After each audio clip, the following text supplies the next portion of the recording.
Muy buenas noches. La gran preocupación del país hoy es qué es lo que está pasando con la economía. El gobierno decidió hoy volver a bajar la proyección de crecimiento para este año.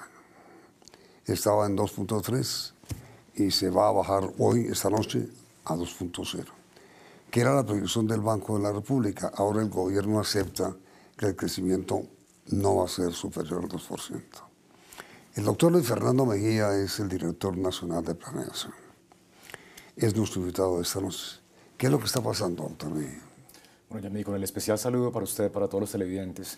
Bueno, creo que las noticias, primero hay que reconocer que esta economía viene un poquito más desacelerada de lo que esperábamos, por eso, como usted lo menciona, vamos a ajustar nuestro pronóstico de crecimiento. Estamos ahora elaborando el presupuesto general de la Nación que vamos a entregar esta semana al Congreso. Es un proyecto austero que por supuesto debe estar acorde con las realidades económicas y en ese sentido, dado los datos recientes, dada la evolución de la economía en el primer semestre del año, consideramos que lo más prudente es reducir esa tasa de crecimiento del 2,3% al 2%.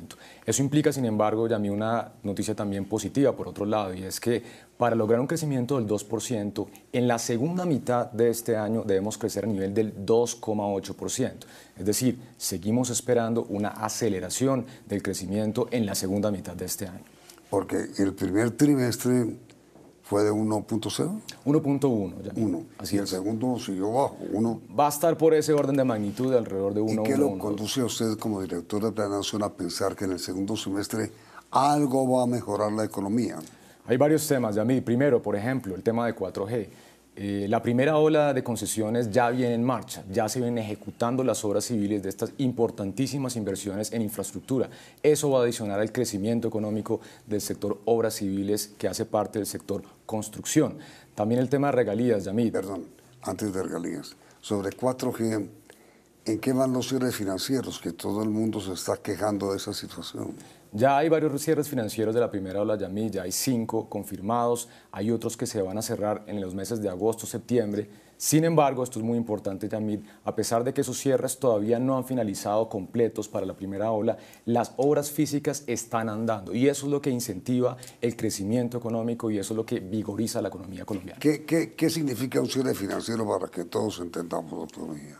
Hoy en día las obras de 4G se financian con dos fuentes esenciales, con deuda por parte del inversionista, con capital que aporta el inversionista y con los peajes que se van a financiar una vez entre en servicio la respectiva vía. Hoy en día las obras están iniciando con el capital que tiene el inversionista. Eso le permite al inversionista ir ejecutando gradualmente esas obras. El otro componente importante es la deuda, hace parte importante de ese cierre financiero. Cuando ocurre el desembolso es donde ya por fin se hace cierre financiero y eso es lo que garantiza el completo equilibrio financiero de estos proyectos. Pero entonces el mismo Estado es responsable de la demora. No necesariamente, Yamil. Hay también temas desde el punto de vista del sector financiero. Recordemos que este es el cuarto programa más ambicioso de inversión privada en infraestructura pública del mundo. Es una cosa de unas dimensiones que realmente son impresionantes. ¿Esto qué involucra? Que no solamente se debe financiar con la banca local, esto involucra traer a la banca internacional y eso no es trivial, Yamil, porque tenemos que también tener un componente de financiamiento de deuda que no solamente es en pesos, sino en dólares.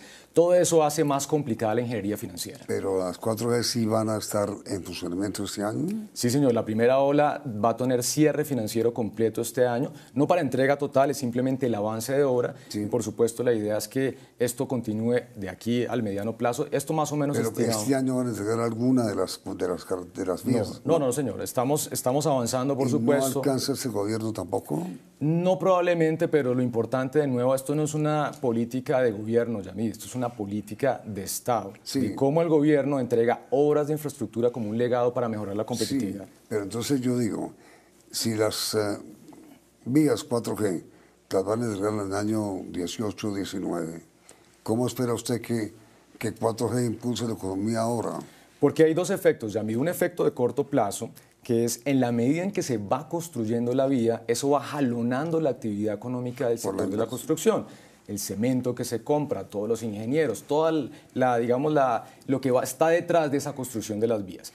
El otro impacto, Yamid, que es muy importante, es cómo esas mejores vías van a ahorrar tiempos y mejorar la competitividad de la economía colombiana. Entonces, es una doble virtud: impacto en el corto plazo de incentivo de la actividad económica y también mejorar la competitividad en el mediano y largo plazo.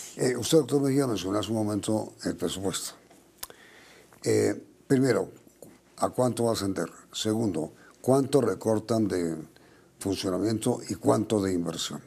Bueno, Yamid, aquí hay que ser muy claros. El gobierno está completamente comprometido con una cosa muy importante, que es el cumplimiento de la regla fiscal. Eso involucra también que el próximo año debemos tener un déficit no superior al 3,1% del PIB. Que significa una rebaja de 0,2. De 0,5 puntos del PIB. Ese es el recorte, que más o menos estamos hablando de 5 billones de pesos.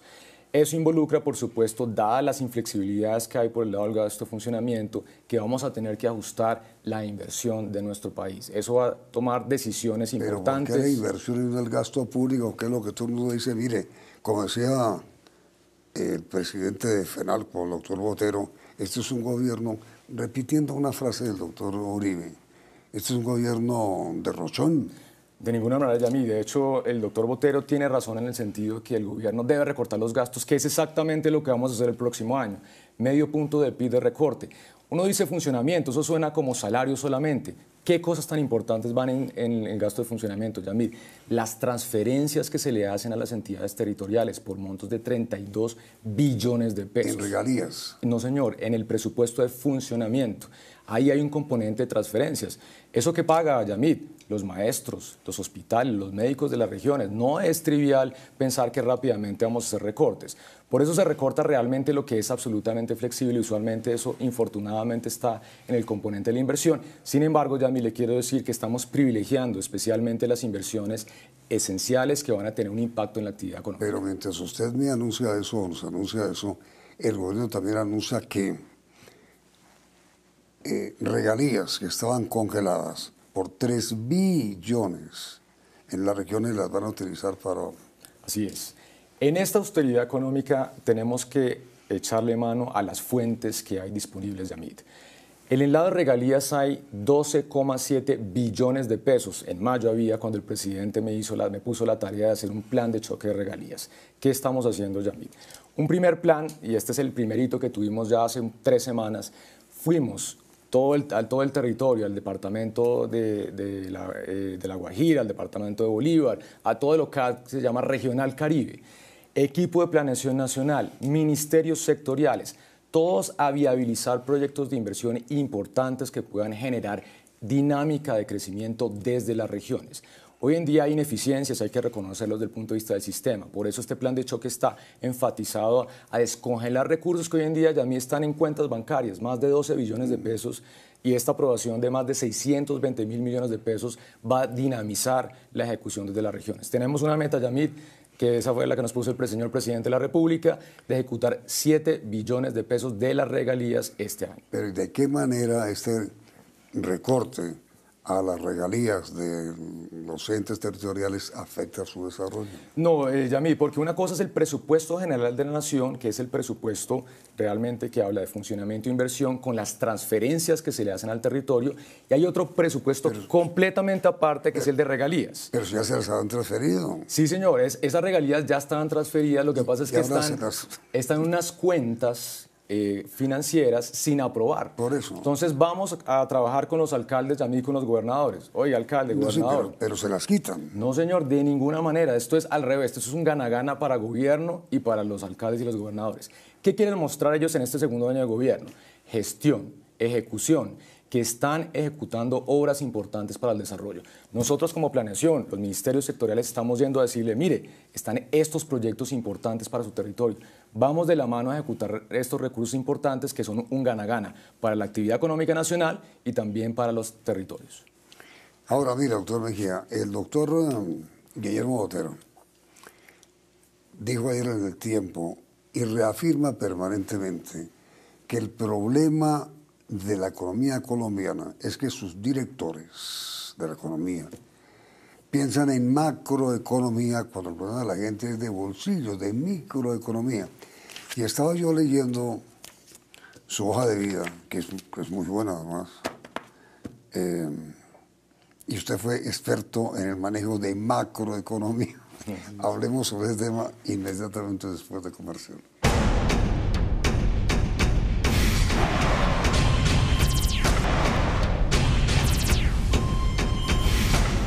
La macroeconomía y la microeconomía. Luis Fernando Mejía, el director de Planeación, es un ejemplo de lo que es, de lo que debe ser la economía pobre. Estudió en Camilo Torres aquí en Bogotá, y de lo que no debe ser para nuestro país la economía, la macroeconomía, porque el director de Planeación es uno de los Chicago Boys de la Universidad de Chicago, ¿no? Sí, sí, señor. ¿Cuántos años estuvo allá? 6 años también. Milton Friedman. Así es. Friedman no me tocó, pero pues la escuela Milton Friedman. Bueno, usted es experto, especialista en macroeconomía. ¿Y qué hacemos con la microeconomía, el bolsillo, el que nos afecta tanto, el IVA?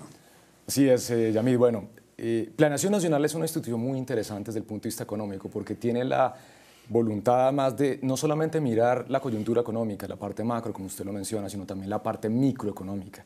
Hemos venido avanzando, Yamid, una agenda muy ambiciosa de reformas microeconómicas, estructurales, que mucha gente no conoce. Déjeme, Yamid, entrar en un tema particular, el tema de regulación. Hoy en día estamos en nuestro proceso de acceso a la OCDE, Yamid, en donde uno de los comités es un comité de regulación que nos dice cómo debería emitir el gobierno la regulación, las leyes, los decretos que salen de la rama ejecutiva del orden nacional. Y ahí hicimos, Yamid, un primer estudio, tal vez la primera aplicación de Big Data para el Estado colombiano, haciendo un barrido de los últimos 17 años de cómo ha sido la emisión de normas de la rama ejecutiva del orden nacional, no leyes, nada que ver con las entidades territoriales, el gobierno nacional, rama ejecutiva. Encontramos, Yamid, en un periodo de 17 años, más de 95.000 normas emitidas. Estos son más o menos 15 normas diarias. ¿95.000? Sí, señor, 95.000, más o menos 15 normas diarias, casi 3 decretos diarios, 2.8 diarios, Yamid. Eso inmediatamente a uno le dice que hay probablemente un problema desde el punto de vista de la calidad de esa regulación, probablemente una inflación regulatoria normativa, que cuando el sector privado quiere crear empresa, quiere invertir, pues probablemente eso lo dificulta. Ante eso, Yamid, hemos planteado ya desde el 2014, por eso es una agenda de trabajo de mediano plazo que hemos venido trabajando, una agenda de cómo mejorar esa calidad de la regulación.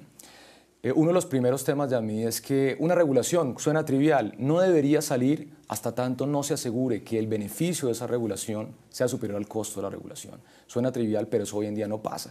Lo que se hace es una regulación más, una revisión jurídica de la regulación. Lo que queremos es que eso está bien, pero que también haya una revisión económica, en donde de nuevo se garantice que una regulación que va a salir, que al final de cuentas le impone un costo al sector privado, pues realmente beneficie a ese sector. Eso hace parte de una estrategia también de garantizar la participación ciudadana, Yamid. Hoy en día, antes de un decreto que firmó el señor presidente en febrero de este año, un ministerio o una comisión podía de manera discrecional poner a consulta pública un proyecto de norma, un proyecto de decreto, 2 días, 1 día. Eso no garantizaba la participación ciudadana. Desde febrero, Yamid, mínimo 15 días de consulta pública para que todo el sector privado pueda generar comentarios y mejorar la calidad de la regulación.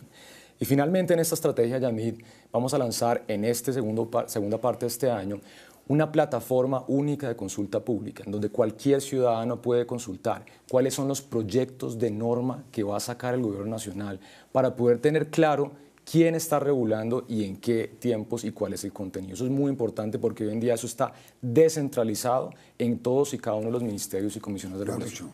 Ya están pensando en nuevos proyectos. Ya estamos pensando en cómo simplificar la vida a la gente, Yamid. Pero mire, con todo respeto,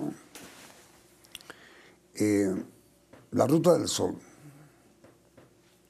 tiene hoy el problema de que la parte donde estaba Odebrecht está congelada, está paralizada, con muy buenos inversionistas colombianos. Así es. Pues el grupo Sarmiento está ahí y está paralizado. Yo entiendo, doctor Mejía, que el gobierno va a tener que expedir otra norma para permitir la reanudación de la obra, pues. Sí es, Yamil, y lamentablemente es un tema que nunca antes había ocurrido en la historia de Colombia. Mire, estamos hablando de abreviar las normas Y uno ve hoy la obra está paralizada. Pero fíjese, Yamid, que este proceso, lo que hubiera podido hacer, si uno hubiera hecho todo el análisis completo para generar cuál debería ser el tipo de contratos, uno debería haber previsto probablemente qué pasa en el caso de una caducidad que se da por un tema de corrupción, que hoy en día no está. Y eso no estaba previsto. Exactamente, Yamid. Entonces yo creo que antes de pensar que esto va a empeorar las cosas, yo creo que es una visión muy positiva, Yamid, porque lo que va a hacer es asegurar ese proceso de calidad que hoy en día probablemente, y no solamente ahora, sino desde hace mucho tiempo, no se está dando.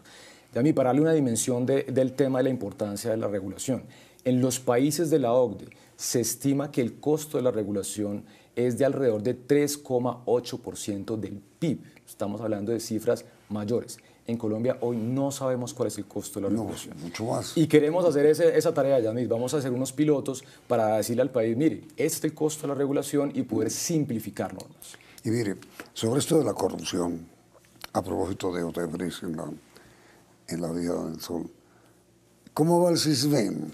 Su antecesor, el doctor Simón Gaviria, denunció pues un robo impresionante ahí, es decir, la mentira para poder tener beneficio del CISBEN. ¿Eso en qué va? Bueno, Yamid, en septiembre de 2015 hicimos un trabajo de detectar los colados en el CISBEN. Fueron más de 653.000 personas. ¿Colados? Colados en el CISBEN, que le estaban haciendo... ¿Cuántos están en el censo? Pues? 37 millones de colombianos. Eso no implica que todos estén con puntajes bajos. Cualquier persona puede ser parte del CISBEN. El problema es que esté ahí... ¿Cuántos tiene hoy? 37 millones de personas en el CISBEN. El problema no es que estén en el CISBEN, cualquier persona puede ser parte del CISBEN. El problema es que esté con puntajes bajos y que los hace elegibles a los beneficios de los subsidios que entrega el gobierno. Yamid, en este trabajo que hemos venido haciendo los últimos 2 años hay una gran noticia para el país y es que logramos poder depurar completamente 457.000 personas fallecidas. No puede ser. Imagínense. Y estaban cobrando... Algunos de ellos, no todos, porque hay un tema de actualización de bases, pero también tenemos denuncias preliminares de gente que estaba cobrando subsidios que aparecían como fallecidos. A hoy y de ahora en adelante, porque hicimos un trabajo concienzudo, no va a haber un solo fallecido más en el CISBEN. De nuevo, 457.000 personas. No es un fallecido fantasma. Así es, fantasmas. Nos faltan todavía por depurar, Yamid, alrededor de 113.000 personas. Estamos haciendo la tarea y la idea, por supuesto, es antes de que cierre este gobierno lograr esa depuración. ¿Cuánto le vale al país el CISBEN? Realmente el CISBEN, Yamid, no es un subsidio, es un instrumento de focalización. Lo que le vale al país son los subsidios, en donde Planeación Nacional también hizo un estudio muy importante por primera vez en la historia. Ya voy para allá, bueno. pero el CISBEN es un censo. Sí, es un censo, es un censo. ¿Para qué se está colando la gente ahí? ¿Para qué? Para recibir subsidios sin merecerlo. Por eso, indirectamente el CISBEN va a la concesión de subsidios. Sí, señor. Y eso es un tema muy importante, porque no solamente le están haciendo, Yamid, trampa al gobierno, le están haciendo trampa a los colombianos que sí necesitan esos subsidios. ¿Y ese subsidio cuánto vale? Depende, Yamid, por ahí depende del programa, digamos. Por ejemplo, hay programas como Familias en Acción, programas como Colombia Mayor, programas como el régimen subsidiado de salud. No es fácil dar una cifra porque eso va el caso a caso. No todos los colados realmente le estaban haciendo trampa al sistema. ¿Y cómo sabe usted o cómo sabe la nación que evidentemente ya quedó depurado el censo? Porque estamos haciendo un cruce inmediato, casi en tiempo real, Yamid, con la Registraduría Nacional, con FOSIGA, que tienen los datos de las personas fallecidas semana a semana. Y cada vez que vayamos a hacer un cierre de la base del CISBEN, que se hace una vez al mes, vamos a asegurarnos que esa información quede inmediatamente reportada para sacar a los fallecidos del sistema. Ahora sí hablemos de la parte del subsidio, o de subsidios. Entiendo que usted presentó, que fue usted, quiero decir, al Congreso un proyecto de ley sobre subsidios. Así es, Yamid. ¿En qué consiste y en qué está? Bueno, eso es un trabajo que hemos desarrollado también con el anterior director, hay que ser claro, con el director Simón Gaviria. El primer debate se lo di yo el mes de junio, hace un mes, en la Comisión Tercera de Senado. Yamid, ¿qué es lo que estamos haciendo? Primero hicimos una revisión del gasto en subsidios. Nunca se había hecho esta tarea en el país porque era difícil conseguir la información. Los subsidios hoy más o menos representan 9 puntos del PIB. Eso incluye cosas muy importantes, como por ejemplo la educación. Eso cuesta alrededor de 3 puntos del PIB. ¿Qué es eso? Gratuidad desde el grado 1 hasta el grado 11, que es un gran logro de este gobierno, Yamid. Subsidios de créditos de educación superior. En la educación primaria se está cumpliendo. Sí, señor, eso está absolutamente gratuito. El programa SERPI lo paga, uno de los programas más revolucionarios que ha creado este gobierno para garantizar el acceso a educación superior de personas que usualmente no podían acceder. Todo eso suma más o menos 3% del PIB. Alrededor de 2,3% del PIB el gasto en régimen subsidiado de salud. Recordemos que el país tiene dos regímenes, uno contributivo, donde la gente que trabaja formalmente, que tiene ingresos, contribuye de su bolsillo, y otro régimen de las personas más vulnerables, en donde se habla del régimen subsidiado en salud. Ese régimen alrededor cuesta de 2,3% del PIB. Temas importantísimos como pensiones. Pensiones también alrededor de 2 y 3% del PIB, dependiendo del año. Son las transferencias que hace el presupuesto para cubrir... Pagar sus pensiones. Y otra serie de programas muy importantes también, como por ejemplo atención a primera infancia, fundamental, que lo ha promovido este gobierno, en donde es la inversión más rentable que se puede hacer. Cada peso invertido de los primeros 5 años de la vida de un niño es lo más rentable socialmente. Todo ese tipo de programas suman más o menos 9 puntos del PIB. ¿Cuál ha sido el problema, Yamil? El problema no es tanto el monto. De hecho, Colombia, en el contexto latinoamericano, tiene un gasto muy similar e incluso por debajo de la media de los diferentes países. El problema ha sido más la focalización de ese gasto, es decir, ¿a quién le está llegando ese gasto público? ¿A las personas más humildes, a las personas de clase media o a las personas más ricas? En pensiones hay un grave problema, en donde más del 75% de ese gasto le llega al 40% más rico, porque usualmente la gente que se pensiona es gente formal, educada. Temas de servicios públicos, Yamid. Hoy en día los servicios públicos, los subsidios se focalizan con el estrato. El estrato hace mucho tiempo dejó de ser un buen indicador de la capacidad de generación de ingresos. Hay muchas personas de altos ingresos que viven en estrato 1, 2 y 3.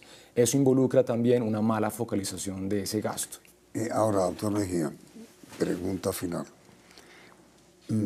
En su opinión, como director nacional de planeación, ¿por qué va mal la economía del país? Yamil, enfrentamos el tercer choque externo más grande en más de 100 años de historia económica. Esto lo hizo Fedesarrollo. Solamente teníamos 2 choques similares, en la Guerra de los 1000 días y en la Gran Depresión. Este ha sido un choque de una magnitud excepcional, extraordinaria. ¿Por el petróleo? Caída del petróleo, nuestro principal producto de exportación, caen en 30.000 millones de dólares en un periodo muy corto de tiempo. Eso involucra, Yamil, un ajuste, por supuesto, que ha sido muy ordenado. Pero la caída del petróleo, doctor Mejía, se presentó hace 4 años. 2014, Yamil, hace 3 años. Todo eso ha generado un ajuste gradual. Y no hemos sido capaces de superar con otros productos de exportación la caída del petróleo. Así es, Yamil, pero en eso estamos trabajando. La política de desarrollo productivo que lanzamos... Pero usted adjudica exclusivamente a la caída del petróleo en la situación de dificultad que afronta la economía. Totalmente, Yamil. Es que de nuevo, es el tercer choque más grande en más de un siglo de historia económica colombiana. Usualmente, ¿qué pasaba, Yamil, cuando ocurrían estos choques? La economía se iba al piso, había una recesión. Lo que ha destacado a los inversionistas internacionales, el Fondo Monetario, el Banco Mundial, es que dada la magnitud de este choque, la economía colombiana se ha mostrado resistente, resiliente, y que este ajuste ordenado va a terminar probablemente este primer semestre para empezar un crecimiento de nuevo ordenado segundo semestre de este año. ¿El país no está en peligro de recesión? No, señor, estamos confiados, Yamil, en que este primer semestre tocamos fondo y que el segundo semestre vamos a crecer alrededor de 2,8%. ¿Usted cree que el segundo semestre de este año mostrará recuperación de la economía o no? Sí, señor, estamos, digamos, concienzudamente claros de que eso va a pasar. No nos estamos cruzando de brazos, estamos haciendo también una serie de reformas estructurales para acompañar ese mayor crecimiento. Esa es la pregunta para los televidentes. ¿Ustedes creen, sí o no, que la economía va a mejorar en el segundo semestre de este año? Los resultados del sondeo saldrán al final de la emisión. Doctor Fernando Mejía, director de Planeación Nacional, muchas gracias. Muchas gracias. Vienen las noticias del día en la emisión central del Noticiero CM.